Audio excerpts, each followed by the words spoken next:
कालू भाई कार्टून। एक शहर जहाँ कूड़ा कचरा बहुत हुआ करता था। इस कूड़े कचरे के कारण एक दूसरी दुनिया का दरवाजा खुल जाता है।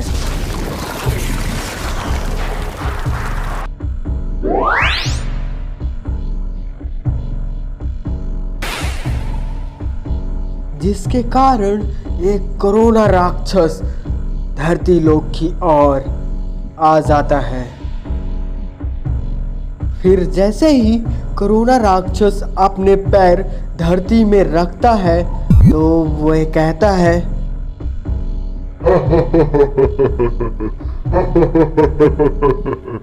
मैं हूँ कोरोना राक्षस। अब मैं इस धरती से सब इंसानों को मार डालूंगा और अपना घर चारों दिशाओं में बना लूंगा। फिर यह कहकर कोरोना राक्षस चल पड़ता है इंसानों की तलाश में।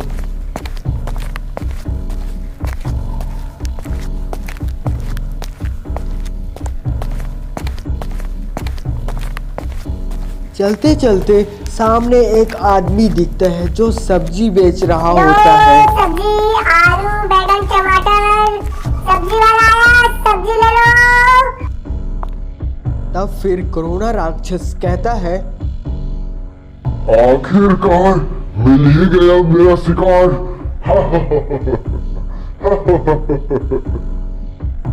फिर कोरोना राक्षस तेजी से दौड़ते हुए उस बेचारे सब्जी वाले के पास जाता है और उसके अंदर समा जाता है। फिर जिससे वह सब्जी वाला हरे रंग में बदल जाता है और बेचारा तड़पता रहता है। फिर आखिरकार सब्जी वाला बेचारा मर जाता है।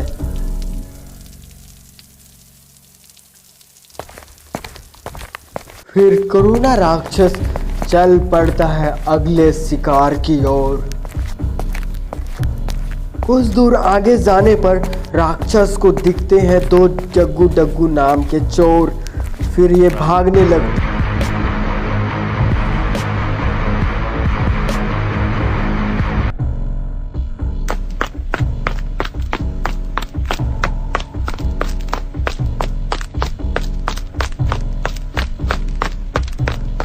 फिर कुछ देर बाद राक्षस डग्गू के अंदर समा जाता है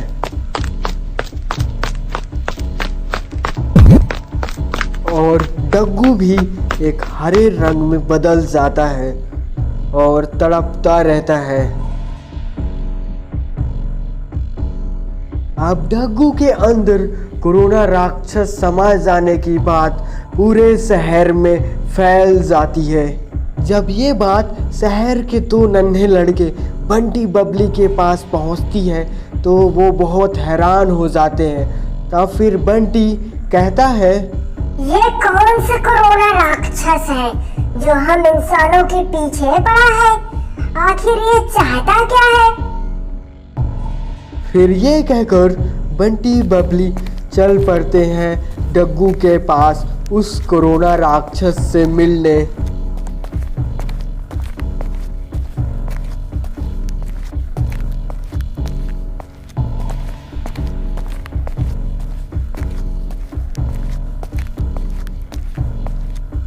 फिर जैसे ही बंटी बबली डग्गू के नज़दीक पहुंचते हैं तभी कोरोना राक्षस डग्गू के शरीर से बाहर निकल आता है और कोरोना राक्षस बंटी बबली से कहता है, क्यों बच्चा, तेरे को डर नहीं लगता मुझसे? मैं तो जिसके अंदर जाता हूँ वो तो फिर समझो भगवान को प्यारा हो जाता है। तब फिर बंटी बोलता है, मैं तो नहीं डरता तुम जैसे राक्षस से, क्योंकि हमें बचाने के लिए कालू भैया शक्तिमान जी है ना, जो तुम जैसे राक्षस को चुटकियों में जलाकर खाक कर देंगे। बंटी की बात से कोरोना राक्षस गुस्से में आकर बंटी के अंदर समा जाता है और अपना प्रभाव दिखाने लगता है। फिर जिससे बबली बेचारा दौड़ते हुए कालू भाई के पास जाता है बंटी को बचाने के उद्देश्य से, क्योंकि कालू भाई के पास शक्तिमान की शक्तियां मिल चुकी थी।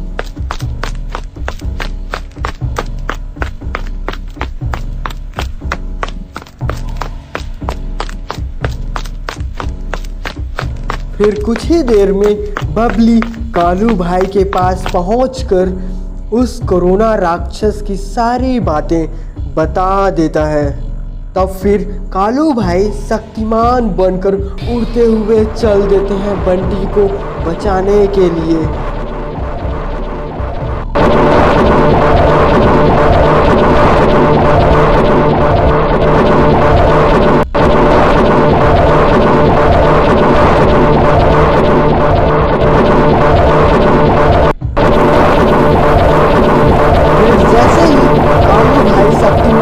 बंटी के पास पहुंचते हैं तभी वह कोरोना राक्षस बंटी के शरीर से बाहर निकल जाता है।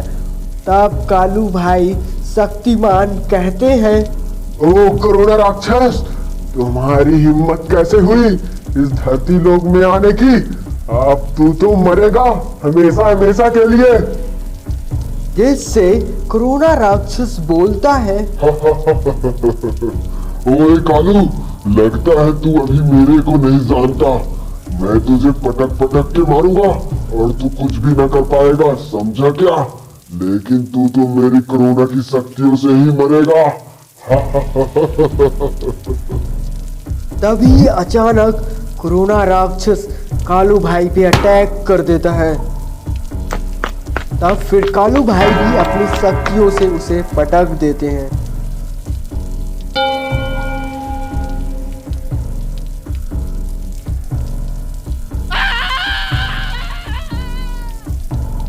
फिर आखिरकार कोरोना राक्षस बहुत चतुराई से अपना वायरस कालू भाई के ऊपर फैलाने की कोशिश करता है, जिससे कालू भाई शक्तिमान के रूप में आकर उस कोरोना राक्षस को हरा देते हैं।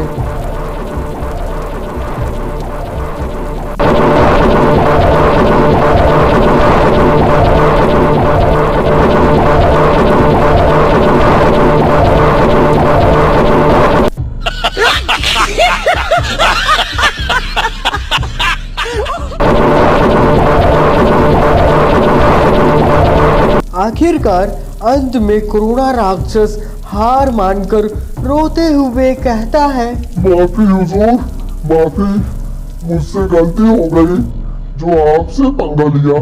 मैं यहाँ इसलिए आ गया क्योंकि आपके धरती लोक में कूड़ा कचरा इधर उधर फेंकते रहते हैं और बहुत गंदगी फैलाते हैं, जिससे मेरी दुनिया का दरवाजा खुल गया था और फिर मैं यहाँ धरती लोक पहुँच आया। अब मैं वापस चला जाऊंगा, माफ करिएगा, माफ करिएगा। फिर कोरोना राक्षस अपनी दुनिया में वापस चला जाता है। इस कहानी से हमें ये सीख मिलती है, हम सभी को कूड़ा कचरा एक जगह रखना चाहिए और फिर कचरा वाली गाड़ी में डाल देना चाहिए। इधर उधर कचरे को नहीं फेंकना चाहिए, नहीं तो इसका अंजाम एक बहुत बड़ी महामारी रोग का कारण बन सकता है। यदि वीडियो आपको थोड़ी भी अच्छी लगी हो तो प्लीज़ लाइक सब्सक्राइब करिएगा। Thank you for watching.